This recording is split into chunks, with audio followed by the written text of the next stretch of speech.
La parole est à notre collègue Sira Ndiaye. Fatou Dabo se prépare.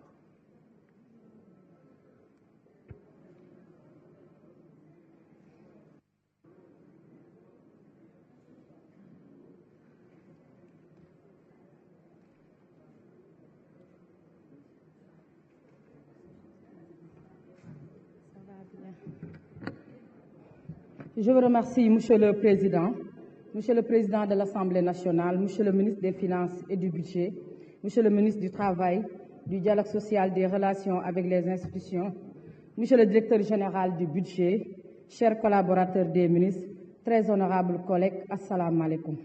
Je voudrais également saluer le directeur général des douanes, le directeur général du Trésor, mon frère d'âge Ibrahim Gueye et Balla Prera. Monsieur le ministre, j'aurais tellement aimé débuter mon intervention par des mots alliants, courtoisie, respect et expression de satisfaction après les semaines d'échanges avec l'exécutif en commission, surtout en plénière ensuite. J'aurais bien aimé, chers honorables collègues, dire avec plus de sérénité devant vous à quel point le budget solution proposé par le gouvernement me satisfait à plus d'un titre.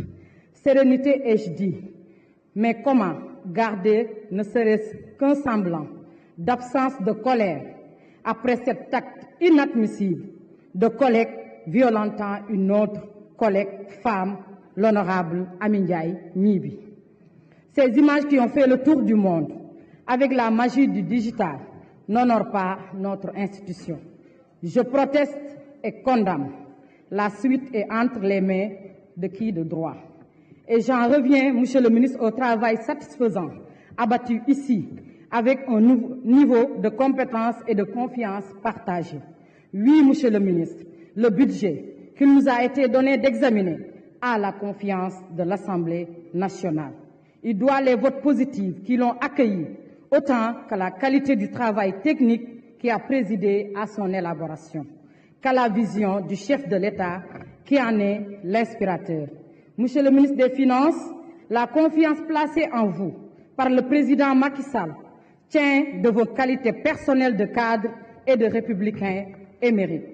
Monsieur le président de la République a tenu dans la continuité de ses programmes, projets et actions à rester aux côtés des Sénégalais aussi bien sur les questions économiques que sur celles politiques et sociales, une constance que lui reconnaissent nos compatriotes.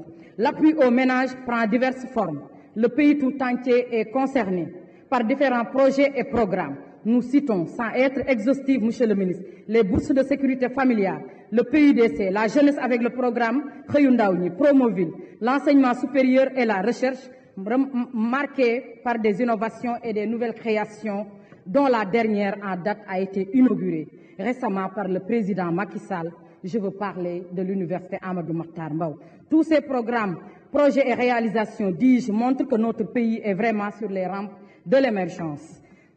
Le secteur routier n'est pas en reste, Monsieur le ministre. Le secteur de l'éducation et l'enseignement supérieur ont enregistré 64 daara modernes, 5 ISEP. Pour la santé, la réalisation porte sur 9 nouveaux hôpitaux, 18 centres de santé, 300 postes de santé et 21 centres de dialyse. Monsieur le ministre, le monde du travail, si souvent agité, a eu également ses parts d'accompagnement.